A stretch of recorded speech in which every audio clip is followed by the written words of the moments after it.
Bienvenidos a este episodio de Edícula. Hoy nos encontramos con el doctor Jorge Castellanos Claramunt. Muchas gracias por aceptar nuestra invitación y por participar en este programa.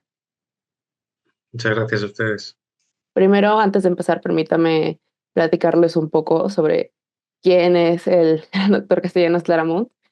Este, Primero que nada, es un licenciado en Derecho por la Universidad CEU Cardenal Herrera y en Ciencias Políticas y de la Administración por la Universidad de Valencia en 2014 y fue considerado premio extraordinario de licenciatura. Es doctor en Derecho por la Universidad de Valencia y ha realizado periodos de investigación en universidades italianas como la Università degli Studi di Roma Tor Vergata y la Università degli Studi di Palermo. De igual manera, en la misma Universidad de Valencia también es profesor de Derecho Constitucional, es miembro de consejos de diversas revistas jurídicas y es autor de varios libros, diversos artículos y capítulos de libros, entre los cuales a mí me gustaría destacar Participación Ciudadana en Contextos Digitales, Democracia, Administración Pública e Inteligencia Artificial desde una perspectiva política y jurídica, las implicaciones políticas entre la participación ciudadana e Internet, sobre los desafíos constitucionales ante el avance de la inteligencia artificial, una perspectiva nacional y comparada, Transparencia y corrupción ciudadana, la lucha contra la corrupción como eje vertebrador del proceso democrático y la democracia algorítmica, inteligencia artificial, democracia y participación política. Muchas gracias por aceptar nuestra invitación. Muchas gracias. Bueno, primero por empezar la entrevista, nos gustaría escuchar un poco primero, como podemos escuchar según los títulos de sus investigaciones, sus artículos, ¿qué lo llevó a vincular el derecho constitucional con todos los avances de la tecnología? Bueno, pues nada, muchísimas gracias, Amelie, muchas gracias por la invitación. El inicio de mi periodo de investigador, que básicamente como en todo investigador inicia con la tesis doctoral, me llevó a tratar sobre todo la cuestión de la participación ciudadana en el contexto obviamente democrático en el que nos encontramos, pero con un matiz diferencial que era desde un punto de vista digital o cómo afectaba la transición digital a la participación ciudadana. Luego, es verdad que he ido un poquito evolucionando en algunas materias, pero siempre esa raíz, ese punto inicial ha permeado todas las cuestiones que han venido después. Esa perspectiva de analizar ese derecho a la participación ciudadana, un derecho humano, un derecho fundamental, a través de las nuevas tecnologías también llevaba a reflexionar también de alguna manera a cómo precisamente esas nuevas tecnologías, la erupción tremenda de la inteligencia artificial, podía incidir de manera clave en los procesos democráticos. Entonces, una cosa un poco ha llevado a la otra, porque cuando se trata de analizar la cuestión de los derechos, prácticamente todos tienen, obviamente todos son importantísimos, el derecho a la vida es el presupuesto de todos los demás, pero todos tienen un matiz clave y es el hecho de que si no existe la posibilidad de participar precisamente en las decisiones comunales, en el ámbito de la democracia, el resto de derechos se pueden disfrutar o no graciosamente en función de quién ostentara en ese momento en el poder. Entonces, como la participación ciudadana nutre y alimenta el resto de derechos, la conexión con la digitalidad o con la cuestión tecnológica también es clave, porque es una manera también precisamente de desnortar un poquito ese principio de que los ciudadanos sean los protagonistas de la democracia, en el hecho de que al descargar o descansar en las cuestiones tecnológicas se corre el peligro de dimitir un poquito de la condición de ciudadano y por tanto, de esa corresponsabilidad con respecto a los demás. Entonces, con la cuestión tecnológica, la erupción de la inteligencia artificial, viene esa conexión con la participación ciudadana precisamente porque el fin o el objetivo de la tecnología, y en este caso de la tecnología más avanzada, tiene que ser necesariamente el de facilitar las tareas de las personas. Claro, pero siempre hay una frontera un poco difusa y compleja en cuanto a hasta qué punto esa facilitación merma determinadas cualidades o capacidades. Ya desde Aristóteles se reflexionaba sobre cómo iba a incidir la escritura en la memoria de las personas y cómo podía, en cierta manera, reducir la capacidad de retención y de transmisión de ideas. Pues desde el punto de vista tecnológico también es un punto clave, es un punto de inflexión en la historia de la humanidad. Entonces, ¿hasta qué punto se nos puede facilitar la toma de decisiones en un aspecto económico, en un aspecto de ocio decisional y no tiene una gran relevancia, pero sí que puede ser relevante si esa decisión bien auspiciada por la tecnología en el ámbito de la política, en el ámbito de las relaciones de los ciudadanos en un contexto democrático. Entonces, esa conexión iba un poco en esa línea, es decir, iniciamos estudiando principalmente la participación ciudadana, vehiculándola con herramientas tecnológicas, y ello va culminando en cuidado que las herramientas tecnológicas no tomen o no viren ese concepto de mera herramienta, sino en fin en sí mismo, y que puedan tomar las decisiones o manipular la toma de decisiones de la ciudadanía. Entonces, eso es un poco, sintetizándolo mucho, la idea matriz de toda la reflexión posterior. Claro, luego se van matizando de la necesidad de que haya transparencia en la actuación tecnológica, la prevención ante las posibilidades casos de corrupción, el hecho de que la participación ciudadana se sirva de la tecnología y no sea una herramienta que se apodere precisamente de la toma de decisión o de la participación ciudadana. No sé, muchos elementos que se van concatenando y a veces con títulos un poco rimbombantes, como la de la democracia algorítmica y demás, que es un poco más vistoso, pero que a fin de cuentas viene a determinar el señalamiento del problema que puede subyacer. Es el hecho de que si el planteamiento de base es que un ente artificial, no humano, puede digerir, filtrar infinidad de datos inalcanzables para el intelecto humano y a través de procedimientos matemáticos llegar a conclusiones, si eso nos permite grandes avances en medicina, nos permite grandes avances en generación de infraestructuras, incluso de desplazamientos, el problema añadido es cómo no sucumbir ante la posibilidad de que también tomen decisiones en el campo político. Y ahí es sobre lo que cabe establecer unos ciertos parámetros teóricos que fundamenten precisamente la participación en la propia concepción del ciudadano. Siempre pongo el ejemplo de que la diferencia entre una persona que vive, habita en un determinado municipio de un ciudadano es que no es simplemente un morador de su vivienda en un acumulado de casas o de edificios, sino que tiene cierta responsabilidad y tiene ciertos derechos aparejados a esa responsabilidad que lo convierten precisamente en ser un ciudadano. Si simplemente habitamos un determinado lugar sin ninguna conexión y nos viene dado absolutamente todo, pues no, realmente no estamos ejerciendo como ciudadanos, sino que estamos haciendo otra cosa. Esto puede venir dado por un impulso dictatorial, que es lo que tradicionalmente hemos conocido, o puede venir dado por la fagocitación de la tecnología de todos los aspectos del interactuar humano. Y eso es,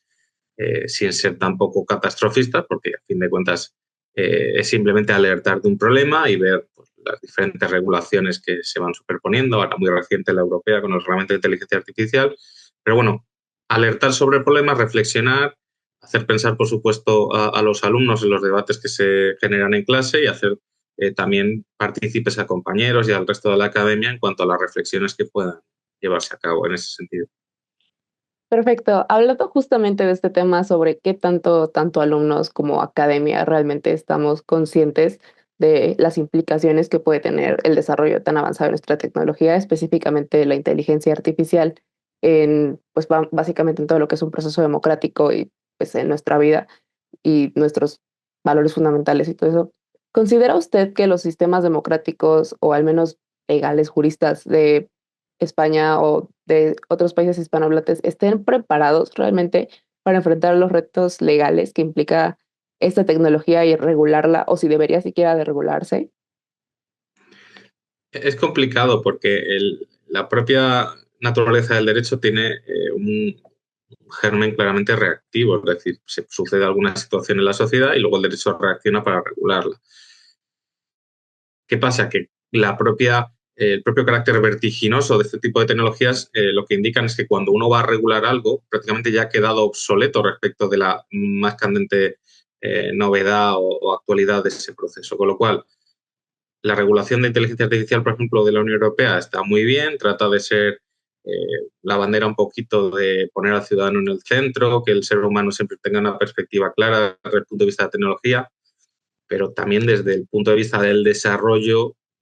la vertiente oriental con China, la vertiente también en Occidente de Estados Unidos llevan mucha ventaja en algunos aspectos. Entonces, regular algo en la que ni tan siquiera tienes una posición puntera y que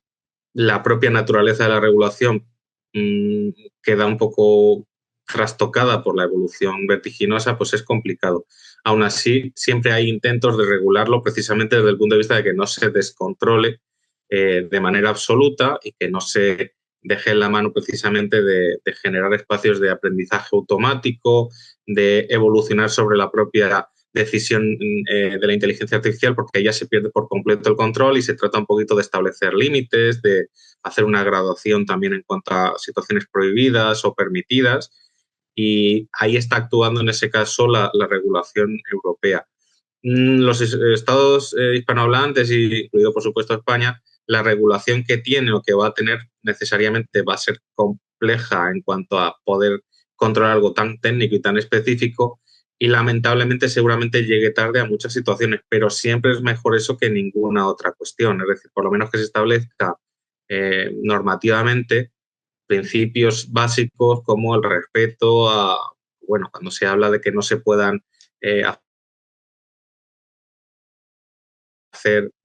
clasificaciones en función de la información que se tenga de los ciudadanos, que no se puede hacer una videovigilancia, salvo casos muy concretos, etcétera, pues eso también implica una cierta preservación de las libertades y los derechos que tienen que abanderar cualquier sistema democrático. La regulación existente y la que está por venir, pues es complicado que ataje determinados problemas, pero aún así eh, será estudiada, analizada, debatida y por lo menos será un dique, aunque sea pequeño, de contención ante algunos problemas que se avecinan. Necesariamente va a haber que reformular estas cuestiones cada cierto tiempo porque la velocidad de la tecnología es pues, fugaz y es complicado. Entonces, las respuestas regulatorias, aunque lo hables, son complicadas en este tema. Quizás vaya más desde un punto de vista pedagógico de tener un conocimiento no profundo a nivel informático, como podría tener un ingeniero informático, pero sí ciertas prevenciones y cierta capacidad de analizar, sobre todo la gente más joven,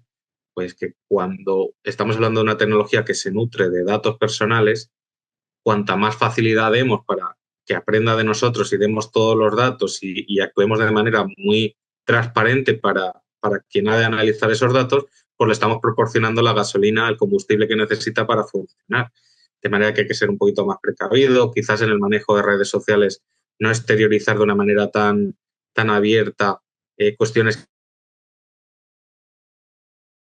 que en un contexto público jamás se nos ocurriría hacer, pero sin embargo en redes sociales no discernimos que precisamente estamos ante una obra completamente enorme y que esa facilidad para transmitir datos e información personal solo puede que revertir en un futuro respecto de nosotros. En algunos aspectos es bueno para la facilitación de algunos procesos, pero en otros no necesariamente es bueno. Con lo cual, precaución, la alfabetización digital tan manida también es importante y grandes dosis también de sentido común. Sí, estoy totalmente de acuerdo. Hablando justamente un poco de este tema de la alfabetización digital, ¿considera que los juristas, o al menos, vamos, los sistemas que se aseguran que nosotros tengamos acceso a nuestra propia información y a la de otras personas, están realmente conscientes de la implicación que tiene, por ejemplo, el uso de lo que es inteligencia artificial? Porque la inteligencia artificial, nosotros le proveemos la información, o sea, nosotros realmente le proveemos mucha información sobre nosotros mismos a esta inteligencia que va recabando. Y por eso pues, es inteligencia, va aprendiendo a partir de ella y nos ayuda con nuestros procesos, etcétera. ¿Realmente considera que se tiene una conciencia real sobre cuáles podrían ser las implicaciones sobre nuestro derecho a la protección de nuestros datos en cuanto al uso de la inteligencia artificial? Yo creo que en general no, porque prácticamente quien se dedica a esto, la relación inicial es un poco atacar esta cuestión desde el estudio de protección de datos y luego poco a poco ir evolucionando también a través de cómo se relaciona esta cuestión con la inteligencia artificial. Parece ser que es un espectro muy concreto dentro de los investigadores y entonces da la sensación de que es una cuestión como segmentada o estratificada, que unos estudian un tema y otros otro. Pero el carácter transversal de esta tecnología es enorme. Entonces, prácticamente todas las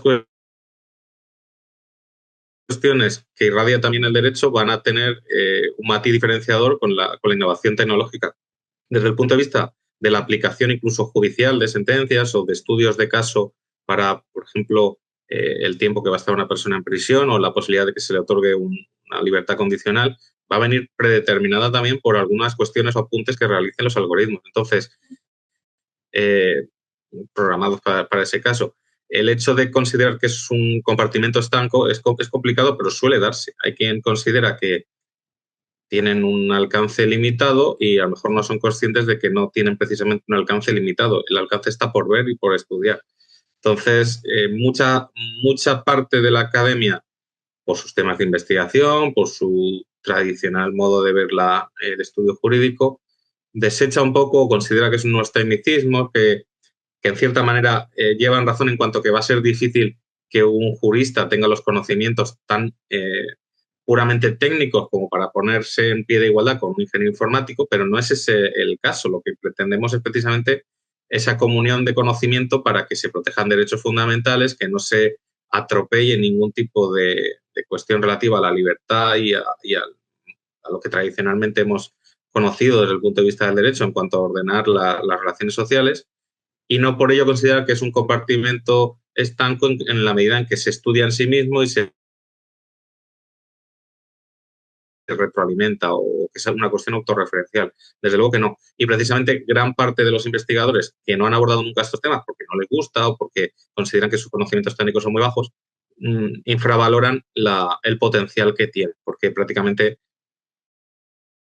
todos los aspectos de nuestra vida diaria tienen alguna incidencia con tecnologías relacionadas con la inteligencia artificial, y quien se dedique al derecho va a saber que desde la redacción de escritos, la propia aplicación de normativa, la relación del ciudadano con la administración, la relación del ciudadano en un contexto de un juicio penal, por ejemplo, con toda la problemática que conlleva la posible privación de libertad de una persona,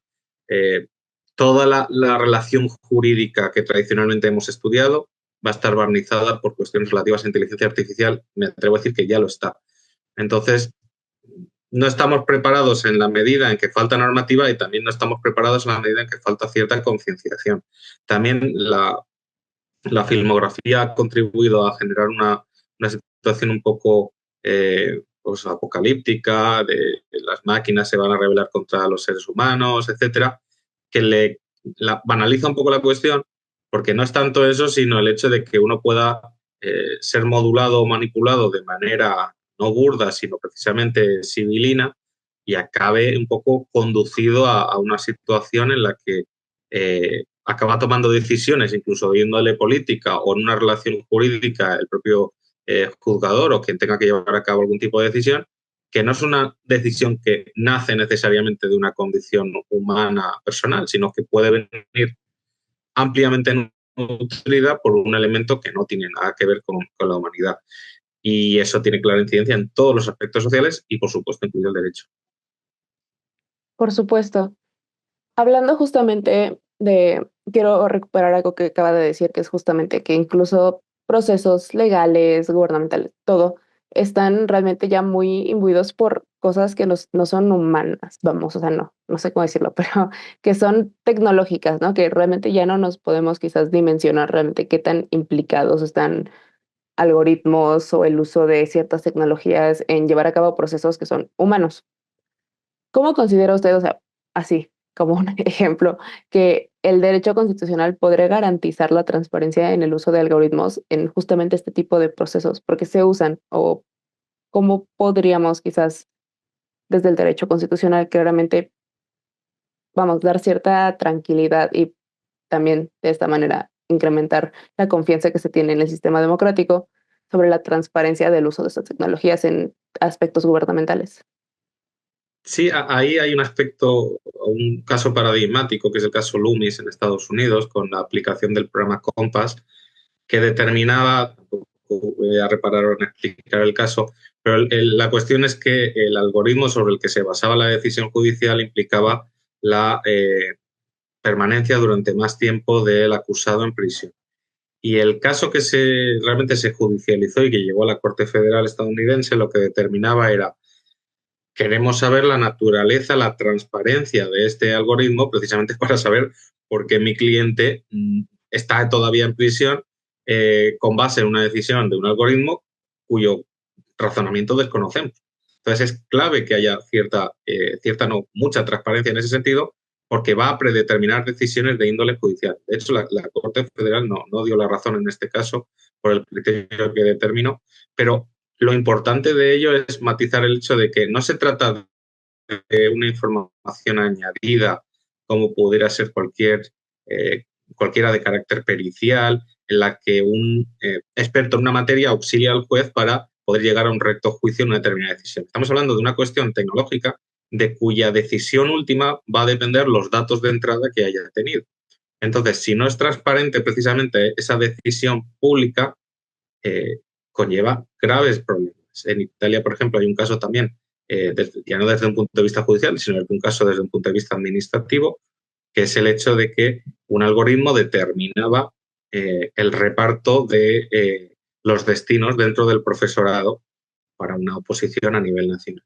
Claro, los criterios sobre los que se basó el algoritmo eran erróneos y enviaba a personas a lugares muy lejanos de su residencia, lo cual no tenía ningún sentido. Claro, si no sabemos cómo funciona ese algoritmo, difícilmente vamos a corregir ese tipo de dificultades. Luego, por ejemplo, en Reino Unido, con la cuestión de la pandemia, también hay otro caso en cuanto a que las calificaciones de ese último año preuniversitario, que determinaba también la posibilidad de acceso al ámbito universitario posterior, ante la imposibilidad de realizar los exámenes por la cuestión sanitaria, pues también un algoritmo iba clasificando y determinando una proyección de puntuación que iba a tener cada alumno. Claro, analizando ese algoritmo se podía ver una influencia desmedida de las notas que se realizaban precisamente, por ejemplo, sobre las escuelas privadas respecto de las públicas, sobredimensionaba algunos parámetros y acababan siendo beneficiados algunos sujetos. Claro, si no conocemos cómo funciona, es muy difícil porque no hay una persona a la que le podamos preguntar el razonamiento sobre algo, pero esa decisión sí que es influyente en la vida de las personas. Estoy hablando de casos respecto de la privación de libertad, de un destino, de un ámbito laboral y de una proyección vital tan importante como la de clasificar en estudios universitarios y poder acceder o no a una determinada investigación superior. Claro, son cosas muy importantes en la vida de las personas que vienen predeterminadas por un algoritmo. Entonces, el algoritmo en sí mismo, siempre dicen los ingenieros que el algoritmo es neutro, porque simplemente se le proporcionan unos datos y con esa entrada de datos proporciona un resultado final, una salida. Es un estudio matemático, más allá de luego del autoaprendizaje, el aprendizaje profundo y demás. Pero claro, esos datos no son neutrales. Entonces, si esos datos que no son neutros se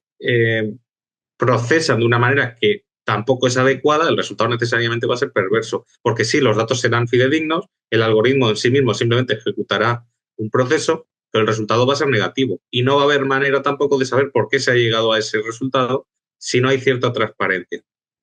Se habla muchas veces de que se publicite el código fuente. El código fuente, salvo avezados informáticos, pues a los ciudadanos de a pie no nos da ninguna información añadida porque no sabemos interpretarlo. Pero sí conocer algún tipo de variable o conocer un poco en profundidad la explicabilidad que se habla de la inteligencia artificial viene un poco en esa línea. La trazabilidad es el proceso a través del cual podemos reconducir todos los procesos que se han llevado a cabo y la explicabilidad es que precisamente eso sea razonablemente explicado para que los ciudadanos podamos entenderlo. Y para eso no es necesario ser un experto en ingeniero informático, pero sí que es necesaria la transparencia. Entonces, es un elemento clave en cuanto a, sobre todo desde el punto de vista de la administración pública, porque la administración privada, o sea, en las relaciones privadas es otra cuestión. Pero la administración pública que se nutre y mucho de la cuestión de la inteligencia artificial, desde luego es prácticamente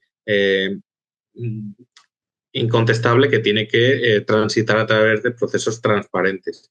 Entra en juego también el problema de el suministro de este tipo de software en cuanto a que, claro, si va a ser público, las empresas privadas pierden muchísimo dinero en inversión precisamente para tener un producto diferente y cabe ver la posibilidad de compensar en ese sentido. Y luego el hecho de que la propiedad del sector público generara sus propios algoritmos, pues también supondría un sobrecoste. Es decir, hay muchos problemas añadidos, la propiedad intelectual de este tipo de elementos, pero a fin de cuentas el resultado final no puede ser una cuestión en el que pese más la cuestión económica o el rendimiento, sino la justicia y el mantenimiento de los criterios democráticos en las decisiones, para que uno pueda efectivamente proteger su tutela judicial efectiva, en tanto que derecho fundamental y que tenga esa posibilidad de acudir a los tribunales para solventar cualquier tipo de disputa, es clave que tenga también acceso de manera transparente a los motivos por los que han llevado ese tipo de decisión. Y si no, pues se van perpetrando más atropellos a otros derechos y todo un poco con la bandera general del progreso tecnológico. Y quizás el progreso tecnológico es obviamente muy positivo en muchos aspectos, pero en otros debe ser matizado, o al menos que el ciudadano tenga esa capacidad de solicitar una información y que se le explique y que tenga transparencia en cuanto a los algoritmos que han determinado una decisión que le afectan de manera directa. Cuando hay una mayor ratio de vigilancia, por ejemplo, policial en un determinado barrio que en otro, o hay un retén relativo al ámbito de la protección forestal más incrementado en uno que en otro, viene eso determinado muchas veces por la información que le suministran los algoritmos, los hechos, es decir, que haya más procesos delictivos, más arrestos o que haya más incendios en un determinado lugar, determina la contestación pública. Pero claro, tiene que ser motivo de debate y también de conocimiento general el hecho de que esta información es la que determina esa decisión. Porque si no, la decisión es opaca y el ciudadano no sabe a qué atenerse, porque la decisión le viene dada y es un poco lo que decíamos al principio. Cuando la decisión le viene dada, no tiene ninguna capacidad de decidir, pues ya la condición de ciudadano se va reduciendo y minando a tal manera que acaba siendo simplemente un receptor de opinión ni de entender la decisión que pesa sobre él. Sí, claro. Justamente hablando un poco de este tema en particular de que, bueno, así es como al menos yo lo entendí, corríjame si me equivoco, que la interdisciplinaridad básicamente del estudio de estos temas es necesaria. O sea, no solamente es importante, es necesaria porque, como bien dijo, nosotros desde el área del derecho no podemos entender a la misma profundidad cómo funciona un proceso algorítmico que un ingeniero en datos, pero quizás un ingeniero en datos no puede tener realmente una comprensión integral de el efecto que tienen determinadas software o determinados programas o ahora sí que aplicaciones en la vida real de las personas o en los derechos que pueden o no estar cediendo las personas dando información, de lo cual igual no tienen esta conciencia. Ahora, hablando un poco más para las nuevas generaciones, específicamente para pues los estudiantes de Derecho aquí de la Universidad Panamericana, ¿qué consejo les daría como para involucrarse en temas de democracia y derechos fundamentales, justamente considerando que pues nuestra generación quizás sí es un poco más consciente de todo lo que sucede alrededor de, pues básicamente de la tecnología, ¿no? Que ya usamos activamente, seguramente como herramienta, me gustaría pensar, ChatGPT para estudiar o quizás el uso de, pues básicamente cualquier tipo de tecnología, nosotros crecimos con ella. ¿Cómo podemos nosotros ayudar quizás a que el área del derecho académica y en la práctica se, pues vamos, se evolucione y se integre un poco más a esta parte de, sí, de comprenderse, vamos, como un solo ente, tanto la ciudadanía como la tecnología? Es muy interesante lo que propone y yo también lo hago extensivo a mis alumnos cuando tengo oportunidad. Es el hecho de que hay una cuestión que irremediablemente va con precisamente al proceso de aprendizaje, que es que cuando uno está realizando la abogacía o el aprendizaje en otros sectores, obviamente hay una falta de experiencia normal porque es una cuestión vital. Pero hay un elemento aquí diferenciador que precisamente el hecho de que esta generación precisamente sean los llamados nativos digitales y que tienen integrado prácticamente totalmente de manera natural la cuestión tecnológica, sirve de elemento diferencial y muy interesante para abordar determinadas cuestiones, porque el enfoque es muy diverso. El proceso cognitivo ha variado, entonces, cuando uno lo ve desde un punto de vista tecnológico o lo ve desde un punto de vista analógico o anterior a otro tipo de generaciones y se ve un poco en la, la comunicación entre nietos y abuelos o padres e hijos, que hay dos enfoques totalmente opuestos. Pero aquí se ve agravado por la cuestión tecnológica. Entonces, cuando uno esté estudiando la carrera y quiera proyectar su carrera profesional con posterioridad, obviamente tiene que estudiar en profundidad y tener el mejor bagaje posible. Pero tiene que utilizar como elemento diferencial esa cuestión tecnológica. Tiene que saber integrar de manera eficiente la tecnología, precisamente como usted ha ido mencionando, con algunas características para potenciar algunas de esas cualidades. Entonces, la digitalidad, la cuestión de derechos digitales, la inteligencia artificial, no estamos hablando de una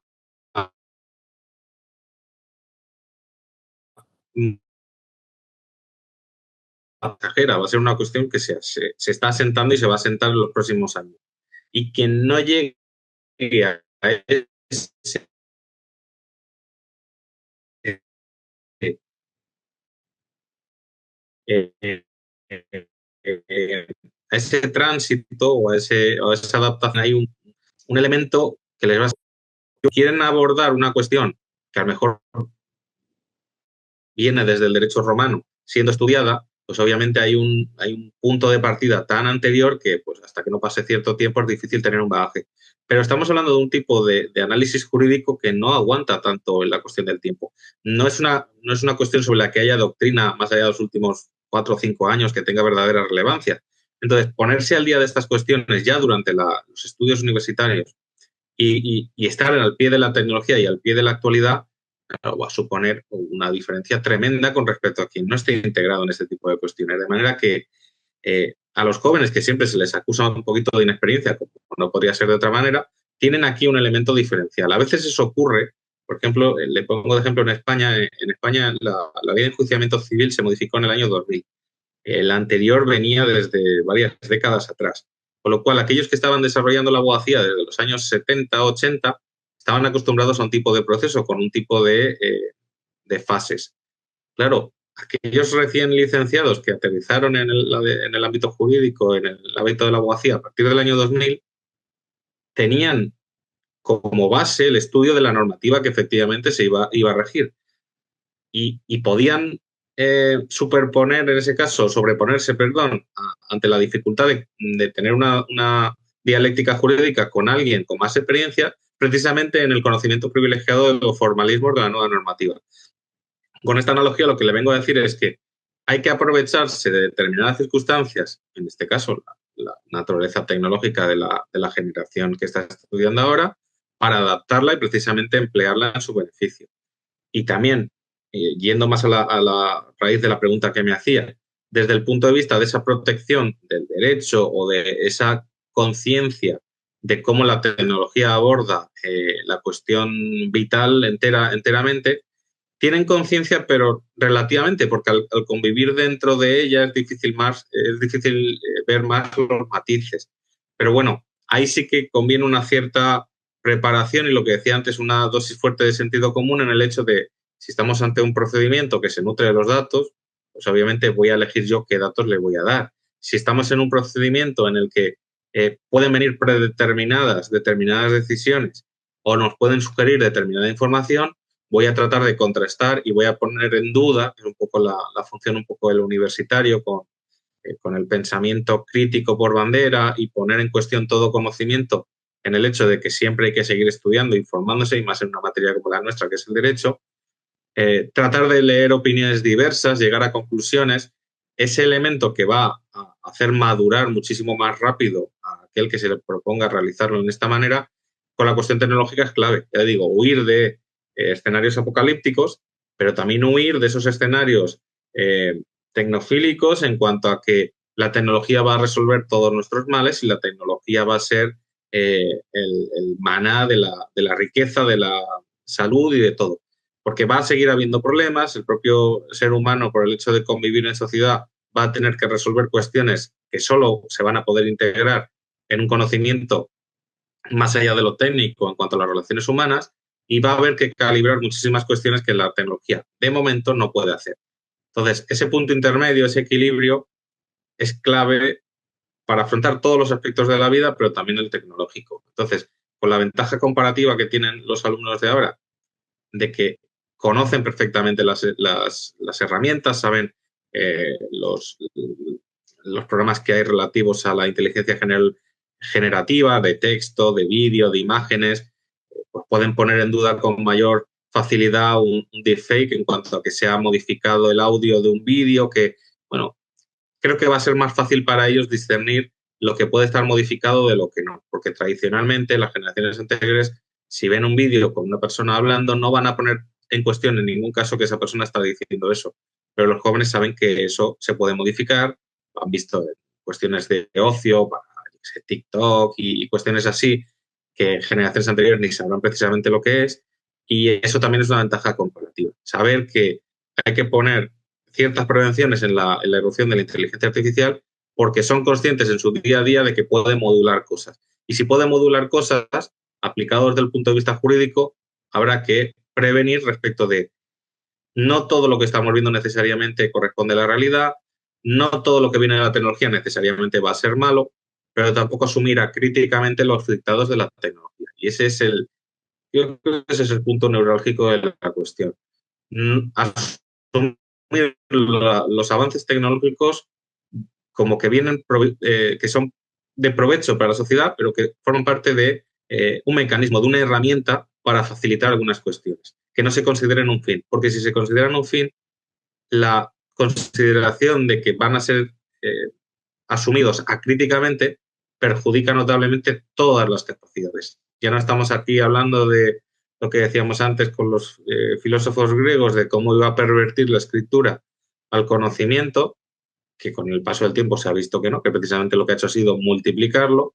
Pero aquí el hecho de que uno asuma directamente los postulados de otros sin ponerlos en cuestión sí que es un problema. Y eso es sobre lo que hay que batallar y establecer la lucha desde un punto de vista jurídico, por supuesto, y también desde un punto de vista social.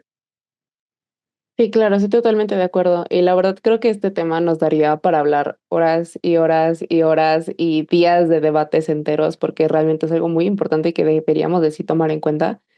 Pero trágicamente se nos está acabando un poco el tiempo ahorita. Aunque si en algún otro momento quieres regresar a seguir platicando, yo encantada, honestamente, es un gran tema y me interesa bastante. Y pues antes de cerrar, nada más quería agradecerle mucho por su participación en el programa, por también por todo su trabajo, su labor y por también pues por darnos este espacio y pues permitirnos conocer un poco más sobre estos temas de la voz de alguien que realmente lo conoce. Pues muchísimas gracias, Emily. Encantado de haber colaborado con ustedes y ha sido un verdadero placer. Muchas gracias. Muchas gracias.